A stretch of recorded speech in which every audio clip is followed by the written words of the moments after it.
on his wife's face because she taught women. They tried to create, they built a school and brought in women to learn. The process of learning is not meant for women.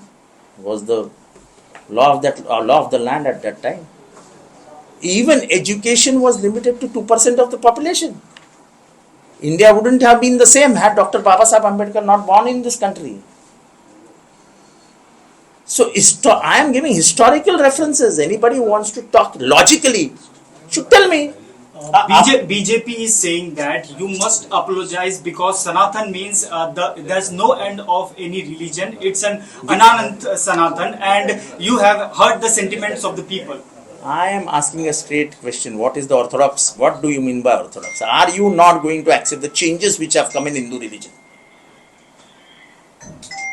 Because till date, I never knew there is a religion called as Sanatan Dharma. I believe I am a Hindu, a staunch Hindu.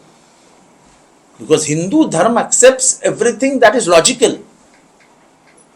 And please don't try to teach me of Hinduism. I am one person who has built a legal temple with all the permissions of the government, of the municipal corporation, and then a deity comes in. Ma Tulja Bhavani is there in my Tulja Bhavani temple. It is not about insulting about anybody's sentiments. It is just making history clear. The clarity should be there. Why did Buddha Bhagwan raise a flag against discrimination? Because he saw it in the society. Why were his students killed? What was the reason? And in numbers, lakhs. Why was Charvak killed? Why was Bashveshwar Anna terrorized? जो साधु संत मांग कर रहे हैं कि जो सनातन का अपमान कर रहा है. BJP leader is saying in your constituency you are not speaking about Hindus, only you are speaking about. See, I am fully Hindu. I am 100% Hindu. And I adore my religion for only reason is it accepted changes. It did not resist it. The meaning of the word Sanatan is we refuse to accept changes. साधु संत कर रहे हैं. कुछ नहीं दो ना यार, English में खत्म करने दो ना यार. Sir, but in your constituency you are not speaking about. I am speaking here, and so why shouldn't I speak in my constituency? For a particular religion you are not. There is no religious discrimination in me. I don't believe in this. I don't believe in this. I believe that all religions should have one agenda, that is humanity. Human discrimination has hurt India. You did not allow Babasaheb Ambedkar to come in a classroom. A man who wrote your constitution was not even allowed to sit on a bench in the school. So make your history right. Read the history and come and logically argue with me. Just for the sake of hatred, just don't try to. You can abuse me. That doesn't make me sit quiet. I have been doing this right from last 40 years. I don't change my political parties and I don't change my ideologies. You are saying that you hate Sanatan, but Did I say that I hate it? I say it is a psychological problem. It is a psychological problem. It is a psychological problem when you say that women have no existence. They should be used and thrown away. It is a psychological problem.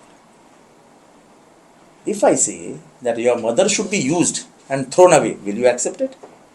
I want a fair answer from you. As a reporter, give me a fair answer. If I say your mother and sister should be used and thrown away, are you going to accept it? Any theory from any religion, are you going to accept it? That is not mentioned. No. Let's see what Manusmriti says. But Manusmriti is not Hindutva, Mr. Awad. I am talking about Sanatan. What is the difference between Sanatan and Hindutva? I believe in Hindutva. Sanatan is orthodox. The very meaning, you go and read the dictionaries. You go and read the Oxford Dictionary. Understand the meaning and then come and talk to me. Thank you.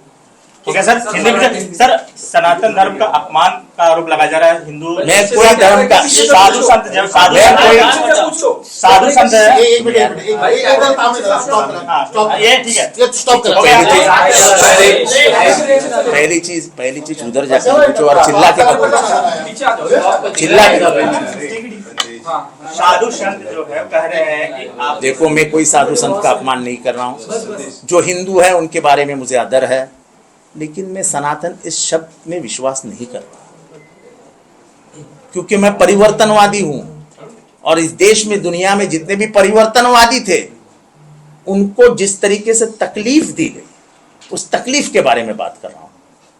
जिन लोगों ने शिवाजी महाराज को राज्याभिषेक से इनकार कर दिया, मैं उनके बारे में बात कर रहा हूं। मेरी क्या गलती है? जिन्होंने संभाजी महाराज को दुश्मन के हाथे पकड़वा दिया, मैं उनके बारे में बात कर रहा हूं। क्या मेरी गलती है? जिन्होंने ज्ञानेश्वर महाराज के बाप को, मां को खुदकुशी करते तक पहुंचा दिया, क्या उनके बारे में बात नहीं करूं? जिन्होंने विश्वेश्वर अन्ना को सताया, आखिर में उनका भी अंत कैसा हो गया इतिहास में पढ़िए, क्या उनके बारे में बात नहीं करूं? आपने महात्मा फुले को मारने की कोशिश क्यों की? क्योंकि उन्होंने कर्मकांड के खिलाफ बोला। मैं कर्मकांड का समर्थन नहीं करता हूं, किसी हालत में कर्मकांड का समर्थन नहीं करूंगा। मुझे फांसी दे दो। जब 90% लोग इस भारत में क्षुद्र है, तो क्या क्षुद्र जीवित रहे या नहीं रहे? हमें जीने का अधिकार है कि नहीं है? आपने हमें शिक्षा से वंचित रखा। आज हमारे नस्ल की दूसरी पीढ़ी है जो आज शिक्षित है, उसके पहले की पीढ़ियों का क्या किया आपने? अरे वो जिंदा कैसे रहे, यही हम सोच सोच के पागल हो जाते हैं। बात धर्म की नहीं है, धर्म में परिवर्तन आना ही चाहिए, और जो हिंदू धर्म है वो परिवर्तनवादी धर्म है, इसका स्वीकार हुआ, उसका हम समर्थन करते हैं। तो महाराज इतने बात कर रहे हैं ना, तो सरकार की तरफ से घोषणा कर दीजिए कि इसके बाद लिविंग सर्टिफिकेट में हम लिख देंगे तुम्हारा धर्म सनातन है, अब हिंदू नहीं है। हिंदू धर्म और सनातन में गफलत मत कीजिए, लोगों को गुमराह मत कीजिए।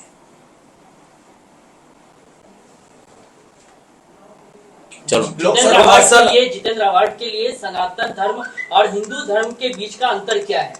जो परिवर्तनवादी है वो हिंदू है, जो कर्म को मानते हैं वो हिंदू है, जो जन्म को मानते हैं वो सनातन है। तो जो लोग आपसे माफी मांगने के लिए कह वो रहे छोड़ो, हैं, वो जो छोड़ो, लोग वो कह छोड़ो। रहे हैं संजय राउत का एक स्टेटमेंट है कि लोग आतंकवादी क्यों बनते हैं? जिनके पास रोजी रोटी नहीं है, रोजगार नहीं है, खाने को दाना नहीं है, इसलिए नक्सलवाद जो है वो बढ़ रहा है। क्या आप उनके बयान से सहमत हैं? और अभी आपकी परिभाषा एक कंट्रोवर्सी में मुझे मत खींचिए। देखो, शोषण के खिलाफ जब बात हुई, आप अगर नक्सल का जन्म कहां से हुआ और इसका इतिहास कहां से जन्म होके बाहर आया, वो अगर इतिहास लोगे तो आपको समझ में आएगा कि ये बात शोषण के ऊपर से ही निकली थी। सर, तुम्ही केलेल्या सनातन धर्मावरच्या वक्तव्याने हिंदू संघटनांनी, भाजप जे ते आक्रमक होऊन माफी मागण्याचा एकंदरीत मुद्दे समोर आलेले त्यांनी त्यांची काय मागणी- तुमचं नेमकं काय मला म्हणणं आहे? माझं म्हणणं स्पष्ट आहे। माझे 10 प्रश्न आहेत। बुद्धांनी पहिली लढाई सुरू केली ती इथलं जे माणसांमधला भेद होता त्याच्या विरुद्ध सुरू केली। मग बुद्ध भिक्खूंना मारण्यात का आलं? चारवाकाला कोणी मारलं? बसवेश्वर अण्णांचा छळ, ते तर कट्टर हिंदू होते, त्यांचा छळ कोणी केला? ज्ञानेश्वर माऊलींच्या आई वडिलांना आत्महत्यापर्यंत घेऊन गेले, ते घेऊन जाणारे कोण होते? ते तर हिंदू होते, मग त्यांचा छळ का केलात? तुकाराम महाराज जे अतिशय उच्च शिक्षित प्रचंड ज्ञानी हिंदू होते, मग त्यांचा छळ का केला? कोणी केला? शिवाजी महाराज तुम्हाला राज्याभिषेक करताच येणार नाही, तुम्ही त्या जातीचेच नाही, म्हणून त्यांचा राज्याभिषेक नाकारला गेला, ते कोण होते? शिवाजी महाराज कट्टर हिंदू होते, संभाजी महाराज कट्टर हिंदू होते, पण त्यांचा मारण्याचे कट कोणी रचला? आणि संभाजी महाराजांनी कोणाला हत्तीच्या पायाखाली दिलं? जेव्हा कर्मकांडाविरुद्ध महात्मा फुले उभे राहिले आणि त्यांनी महिला शिक्षणाला हात घातला, ज्या महिलांना तुम्ही स्पष्टपणाने तोंडावर सांगितलं जायचं की तुमचं काम फक्त उपभोगाची वस्तू आहे, तिचा उपभोग घ्या आणि तिला समाजाच्या बाहेर ठेवा. त्याच्या विरोधात लढाई सुरू केली महात्मा फुलेंनी. काय चुकलं त्यांचं? तुम्ही त्याला मारण्याचा प्रयत्न केला. प्रश्न ह्या परिवर्तनवादी नेत्यांना ज्या विचारांनी सतवलं ते विचार हे बदलावाला मान्यता देत नव्हते, आणि जे बदलाव मान्य करत नाही त्याचा अर्थ सनातन. हिंदू धर्म हा परिवर्तनवादी आहे. तुम्ही तुमच्या वक्त्यावर आताही ठाम आहात का? कारण की अनेक हिंदू संघटना असं म्हणतात ते स्वतः हिंदू असून अशी वक्तव्य करतात. मी हिंदू आहे, मी सनातनी नाही आहे. मी हिंदू आहे आणि मला अभिमान आहे हिंदू असल्याचं. या माझ्या मंदिरात आणि बघा दररोज कशी पूजा होते तुळजाभवानीची. तुम्ही हिंदू आहात ना? तुळजापूरचा गाभारा तोडणार आहेत, तुळजापूरची मूर्ती हलवणार आहेत, तुळजापूरच्या देवळातनं तलवार गायब झाली आहे, तुळजापूरच्या देवळाचा कळस काढण्याचा प्लॅन चालू आहे. चला सगळे एकत्र उभूया आणि ते तुळजापूरचं देऊळ वाचूया.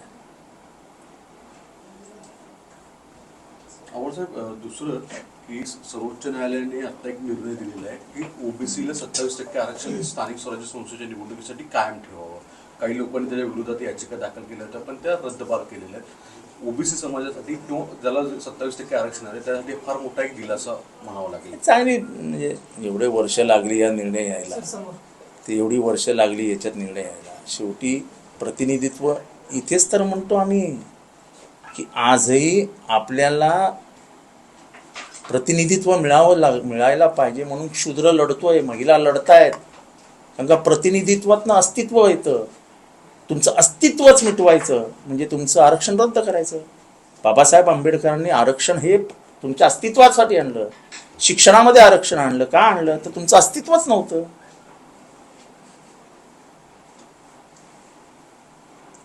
आणि कोणाच्या भावना दुखवण्याचा प्रयत्न नाही, हा लॉजिकचा तार्किकचा प्रश्न आहे.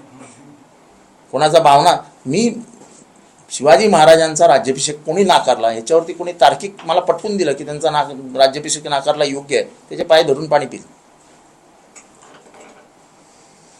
माझ्या आईला उपभोगा आणि तिला फेकून द्या असं जे म्हणूनही सांगितलं ते मला मान्य आहे असं जो म्हणेल त्याचे पाय धुईन आणि पाणी पिल. कोणी मला सांगावं की आम्हाला मान्य आहे. तुमचा विरोध नेमका सनातनाला आहे, मनूला आहे की हिंदूवादाला आहे? मी हिंदू आहे, स्वतः हिंदू आहे.